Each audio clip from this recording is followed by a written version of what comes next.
So I relocated from the US to Kenya after living in the US for 17 and a half years, close to 18 years. This was such a huge decision because I had never been an adult in Kenya. This was the first time.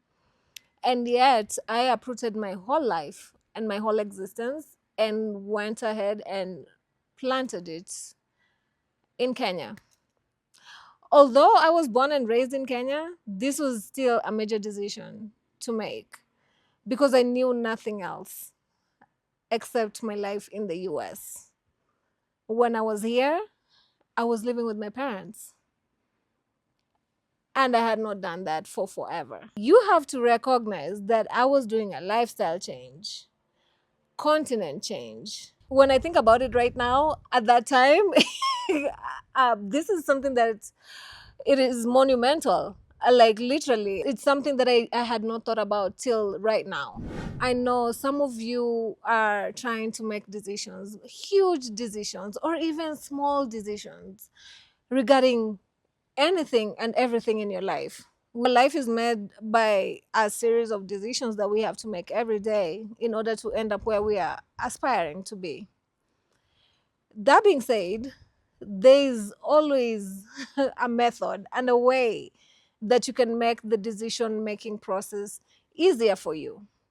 And I'm going to show you how I was able to make up the decisions in my life to relocate to Kenya and even the micro decisions and how this can apply to your life. What I did first was to identify pros and cons within any decision that I was making, if I had the options laid out. Because some decisions don't have options. Some decisions you just gotta move. But if I have options laid out for me, we do pros and cons for these options that we have. My options were staying in America or moving to Kenya. I took pen and paper, wrote pros on one side, created a whole table, wrote pros on one side and cons, and then staying in America as the title of that table. I listed out all the pros and I listed out all the cons. And then I went to the next page, wrote moving to Kenya, created another table, and wrote pros on the left side and cons on the right side. Listed everything out. And I analyzed these pros and cons because this was still a big decision, even if I had everything laid out in front of me.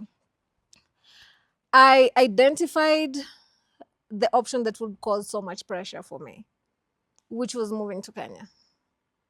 And that would have been the most uncomfortable because I would need to uproot myself. You know, staying in America would just mean I'm in my comfort zone. So you just continue with life the way as it is, status quo, uninterrupted. But moving to Kenya would make me highly uncomfortable. I gotta pack a whole house. I have to look for a school. I have to look for a new place to stay. I have to book tickets. I have to spend money. It was a lot, but it was the most uncomfortable one. Usually, what I have learned is that the comfortable option is usually the safest and the one that you feel that will help you logically procrastinate a decision.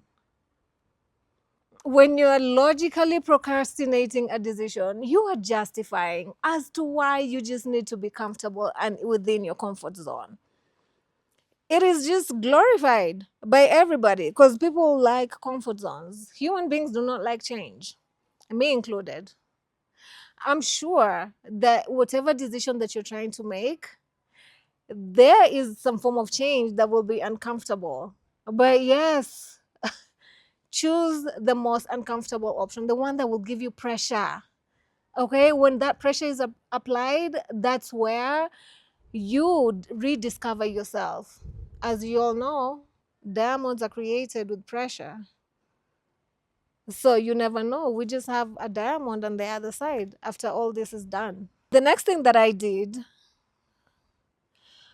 is when I was making any, like the micro decisions, I will give you an example. Am I going to use this shipping company or this other shipping company to ship my stuff to Kenya? At that point, I decided this is the one that I'm going to pick, or I will pick the first one that answers the phone. If it goes to voicemail, I am not taking your service. Yes, I know that was very trivial. But for me at that point, I did not want to think too much, especially for making a decision like that. That was not life changing. So go ahead and just pick whatever. So that is like a coin toss. It's like saying heads or tails. Heads is going to be this shipping company, tails is going to be this shipping company. So but this time your heads or tails is the phone. Whoever I call and answers first, I will go by that. That's an example. So I decided I will pick the decision that's there, the one that I've decided that I'm going with, and make it the right decision. I am the judge, jury, and executioner of my life. So this is the right decision, and this is what we're going by. You can do the same. The small decisions that, like, am I going to eat a burger, a chicken burger, or a beef burger? Let's say you're not allergic to anything. What? Just ask for whatever is there. Like, if they are both there, just flip a coin. That is how trivial that can be. It could be, am I flying this airline or this other airline? It's whatever you want. Let that not occupy your mind, especially if you're making a big decision. The small little decisions should not be wasting your time. The next thing that I did was I shut my mouth. I literally did not tell anybody that I was moving. I decided to do this hush hush on my own because besides being scared to fall in front of people, I did not want to hear anybody's opinions or anybody's judgment or anybody's contribution into my life. Oh, you said that you're moving to Kenya. Have you seen the way it is very unsafe? Just shut up. Be quiet. Shh, I don't want to hear it. That is not something that I'm focusing on right now. If you have nothing constructive to say, don't say it to me. So I didn't want to risk the thought of cutting out even friends or family because they said something that I deemed unconstructive. You should do the same. It is good to move in silence. When you move in silence, that does not mean that whatever you're doing is not working. It just means you want to be sure and you want to be listening to yourself, your inner self. You're getting conclusions, opinions, and any form of decisions that you're making, they're coming from you, they're not influenced. The next thing, pay attention to what sucks in your life. Anything that felt sucky at that time, gotta go. If I woke up and I felt that I was dealing with a realtor in Kenya and that realtor was being sucky or they are taking too long to respond to my calls, they got to go. Fired, hire somebody else. Make that process easier for yourself in the things that you can control. You're the one paying them. So why not control that? Go ahead. If it's something that you're controlling, go ahead and make sure that it gotta go real quick. Make that decision quickly. So pay attention to what is sucking and go ahead and get rid of it. So in your life, like let's just say you have this pair of shoe that pinches you on one side and you have to walk every day to a bus stop that is really far. And this shoe keeps pinching you. And you have corns on your feet, ugly feet. Women, we don't like that. But you're a guy in this situation. And because of the discomfort that it's giving you, yes, I know I told you to go with the uncomfortable option, but this is a shoe. You can get rid of this shoe and just replace it. Pay attention to that. Anything that is not giving your life peace or it's just making you feel like you're suffocating on oxygen, just get rid of it. Okay? When you start hearing anybody's voice, because we are influenced by the people who raised us, the TV, things we're listening to. Anytime you're listening to anybody's voice or somebody that has played a very important role in your life. You tend to have those voices inside you, which you could be unconscious to. You need to block all those.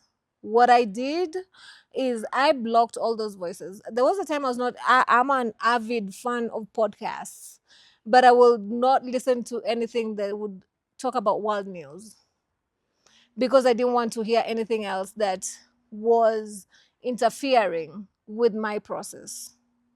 So I blocked all that. Next, remember not to be too focused on the result. The moment you start being too focused on the result, you're creating an idea, a vision, and here there's a lot of moving parts. When you're making this big decision that is of this magnitude, do not be too focused on the result. Look for the best case scenario, okay, and then decide that this is the best case scenario. So this is what I would love for it to be. So have a range. Ranges protect you, they make you not have expectations too high. So that is a good thing. So, and the other thing is that when you are too focused on the outcome, you're never certain because anything changes in whatever you have planned will change the outcome.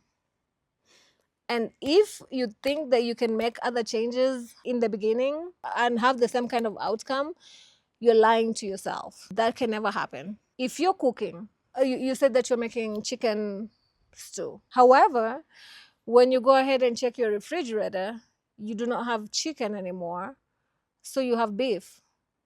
The moment you put beef in that stew, that ain't no chicken stew no more. That is beef stew.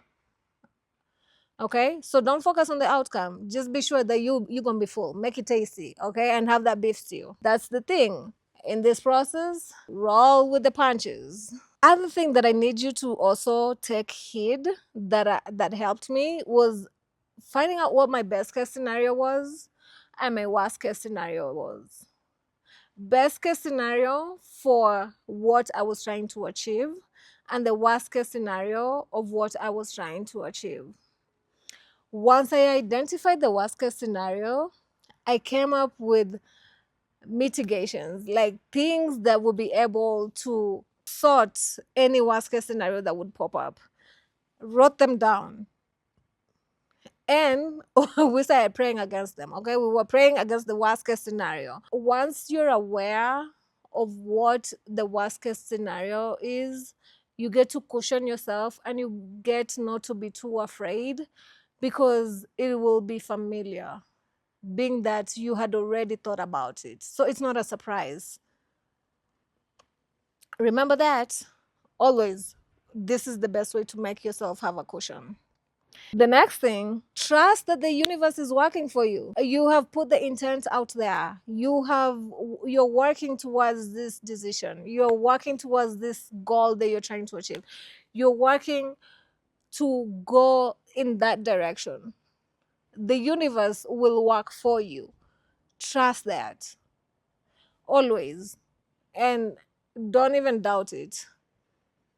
Because that is the one thing, as long as the intention is already out there, yes, the universe will work with you and for you. Remember that. And last but not least, call on the higher power, whoever you worship, whether it is Jesus, it is Muhammad, call on whoever and ask for that miracle. Because yes, you will need a whole lot of miracles. There's things that did transpire in my life when I was moving, and some of them were just miraculous, especially when it came to keeping dates and milestones for myself. Everything that could go wrong all at the same time. But somehow it worked out. And the world does not end if one of those things does not work out. You'll just pivot and you'll be okay. Thank you so much for watching. And until next time, have a good day. Bye.